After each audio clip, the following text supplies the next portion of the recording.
This is a third-person adventure where the player has to navigate to the rooftops of this ruined city in order to find an objective at the very top. So the player starts at ground level, which has been flooded, and begins traversing upwards by first reaching the highway above. Once they get there, they can explore the nooks and crannies of the highway for any potential loot, like to the left here, or they can move forward straight away. And to progress, the player is forced onto a very narrow path.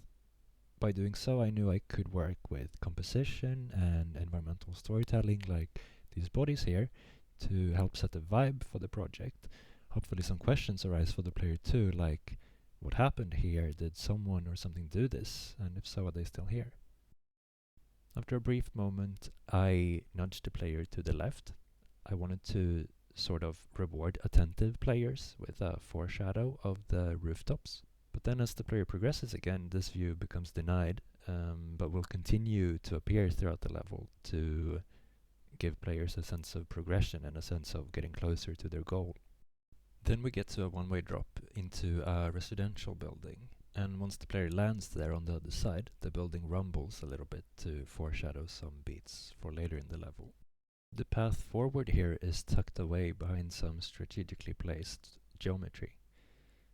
So once the player has explored the office and this bathroom, they turn around and see the rest of the floor.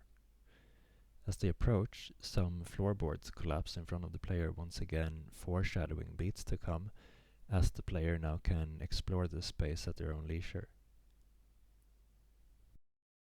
Eventually they reach the fire escape, which is a very directed space in contrast with the slightly more open spaces from before. And as they then enter the next floor, I'm introducing them to an infected enemy. This actually serves multiple purposes.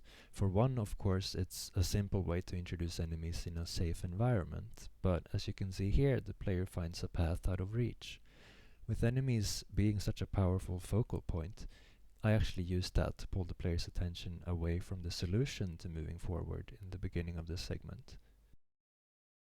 So here, when the player comes back inside, they will notice the solution, a pushable object that was right there next to them the whole time, that they need to reach the higher ground.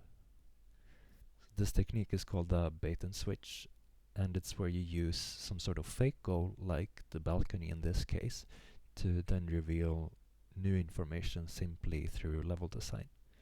And I use this to introduce the problem of the unreachable ground before the solution. The player is now approaching the midpoint of the level, and this is what the previous foreshadows have been building up to. So furniture starts falling from above and floors are collapsing. This sequence is designed with high tension in mind, and I wanted to give the player a clear path forward. They're supposed to be driven by instinct and just have one simple goal, which is to find the exit. The player swings from this collapsing building across the flooded streets below and lands safely on the other side. Then they get a moment to get their bearings again and collect themselves before we move on. This next part acts as a way to funnel the player in a very tight space to contrast the epic reveal that comes here, as the player now gets rewarded with a view of this rooftop village they've been trying to reach the whole time. But instantly the tension rises again as the player stands up and sees the floor below swarming with infected. So naturally combat ensues here as the player tries to get past this space and then fights to stay alive. Once they have defeated all of the enemies, the player starts to approach a hanging bridge, which is the first of many remains of this rooftop village. To switch up the gameplay again, I'm focusing on traversal here. It's a very linear space where the player can move without having to stop and think about where to go, which in itself is a sort of reward for the player who has now managed to survive two very hectic segments and can finally breathe out. I'm using different inputs here to avoid making the traversal monotone. It's also worth noting that instead of moving through buildings, the player is now starting to traverse on these makeshift platforms. they are hinting that the player is getting very close to the rooftop village, and they're acting as some sort of world-building breadcrumbs, if you will. So here we are on the last stretch of this traversal segment, and finally we're about to reach the rooftop village. This space is brimming with environmental storytelling, like this enclosure of infected, for instance. My intention here was to create questions like, how did they get there? Did someone put them there instead of killing them, or did they even use them as pets? This is an open space that the player can explore at their own leisure. There's a bunch of loot hidden all around, and I spent a lot of time making these spaces believable, asking for feedback to ensure that they made sense in the context of the game. My goal was to create a very vertical space that was still easy to traverse and that would feel natural to explore. So to do that, I made sure to have several paths that the player could choose from to get to each location. So here, for instance, you may notice that we've looped back to the starting point of the village. First we walked up the stairs and on the floors, and then when we went back down, we traversed the roofs.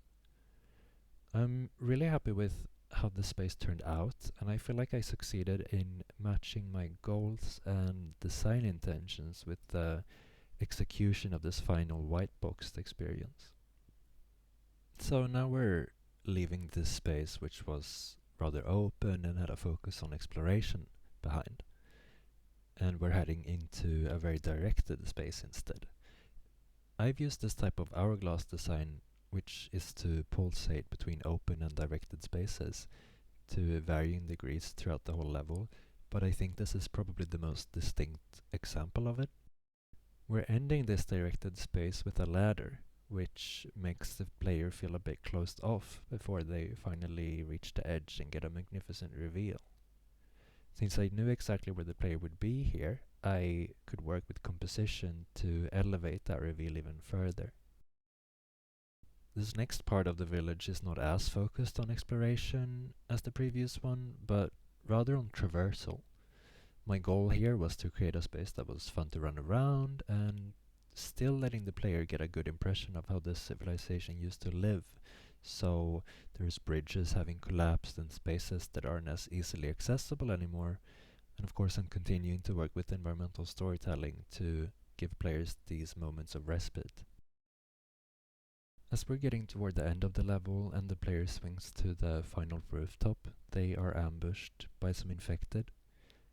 This space is supposed to be a more secluded part of the village.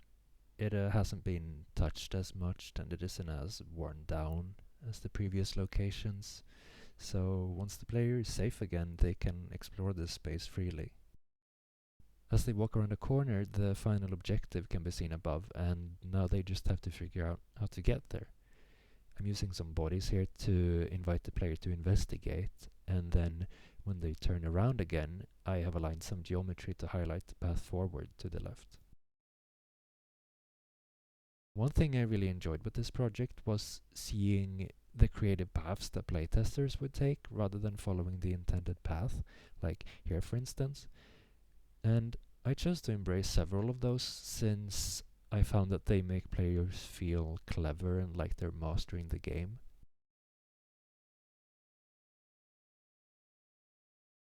The player reaches one final puzzle where they use this pushable object to find the path forward. But they may also encounter a bit of environmental storytelling instead, where they see a container full of bodies.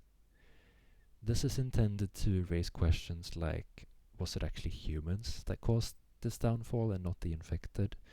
And are all of these containers full of bodies?